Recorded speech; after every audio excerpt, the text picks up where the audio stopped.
इस वक्त एक बड़ी खबर आ रही, नेपाल में आज शांति है लेकिन तनाव बरकरार है। सेना ने मोर्चा संभाल लिया है। काठमांडू में भारी संख्या में फोर्स की तैनाती है। काठमांडू में भारी संख्या में फोर्स तैनात किया गया है। भीड़ को काबू करने के लिए आर्मी को तैनात किया गया है।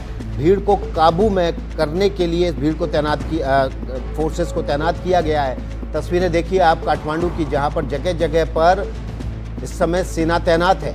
काठमांडू के ज्यादातर इलाकों में कर्फ्यू लागू किया गया है, लेकिन यहां पर भीड़ को काबू करने के लिए जगह जगह पर फोर्स को तैनात किया गया है। इस वक्त काठमांडू की सड़कों पर कुछ इसी तरह का नज़ारा है।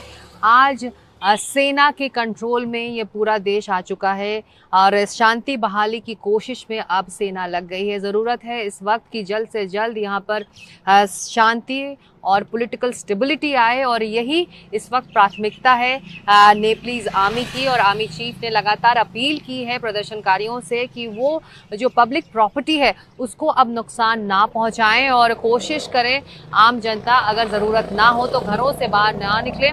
आज कर्फ्यू है, इसलिए हम इस साइकिल रिक्शा पर अपनी रिपोर्टिंग कर रहे हैं, क्योंकि जो 4 व्हीलर्स हैं, जो टैक्सीज़ हैं, जो गाड़ियां हैं, उनकी आवाजाही पर मनाही है। आप देख सकते हैं सड़क बिल्कुल सुनसान है। जो स्थानीय यहां आसपास रहते हैं अपनी ज़रूरत के लिए वो घर से निकल रहे हैं, और वो भी अपने 2 व्हीलर्स पर, बाइक्स पर।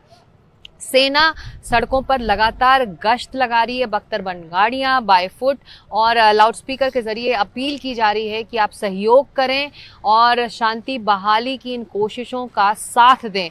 बिकॉज ज़रूरत ये इस वक्त यही है कि जो आंदोलनकारी हैं, जो उनका मकसद था, जो पॉलिटिकल क्लास को लेकर जो उनकी नाराज़गी थी, गुस्सा था, वो दूर हो चुका है। क्योंकि जो मौजूदा सरकार है, जो प्राइम मिनिस्टर ओली थे, उन्होंने इस्तीफ़ा कल ही दे दिया, और जो सरकारी संस्थाएं थीं उस पर जिस तरह से निशाना बनाया गया था इन प्रदर्शनकारियों द्वारा, वो अब उस पर एक तरह से कंट्रोल आर्मी का आ गया है, और वहाँ पर चीज़ें संभालने की कोशिश अब आर्मी कर रही है। आप देख रहे हैं यहाँ पर तमाम जो पब्लिक प्रॉपर्टी थी, जो पिकेट था ट्रैफिक पुलिस का, वो जला दिया गया था। और अब जो स्थानीय प्रशासन से जुड़े लोग हैं, वॉलंटियर्स हैं, वो तमाम जो मलबा है, जो एशेज़ हैं, जो राख है, जो चीज़ें नुकसान पहुंचाई गई थी कल शाम, उन्हें हटा दिया जाए, और अब नेपाल को आगे की राह देखनी होगी। तो फ़िलहाल तमाम कोशिशों से हम ये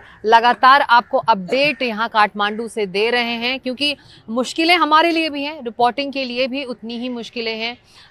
बहुत ज़्यादा लॉजिस्टिकल प्रॉब्लम्स हैं, क्योंकि ज़ाहिर तौर पर कर्फ्यू है तो आवाजाही पर पाबंदी है। कुछ इलाकों में अंदर जाकर शूट करने की भी पाबंदी है। तो जितना हो सकता है हम आपको रिपोर्ट के ज़रिए, अपनी रिपोर्ट्स के ज़रिए, अपनी विजुअल्स के ज़रिए ये दिखाने की कोशिश कर रहे हैं कि कल से आज में बहुत ज़्यादा फ़र्क भी दिखाई दे रहा है। और देखना होगा जब कर्फ्यू अगर कल सुबह उठ जाता है या फिर कल भी जारी रहता है, उसके बाद हालात नेपाल में और ख़ास तौर से काठमांडू की इन सड़कों पर क्या होते हैं। क्योंकि बहुत फ़र्क हमने खुद देखा है। जब कल हम इन सड़कों से गुजर रहे थे तो भारी मात्रा में आंदोलनकारी दोनों तरफ थे, नारेबाजी हो रही थी, गुस्सा दिख रहा था, तनाव दिख रहा था, जो आज नहीं दिख रहा है।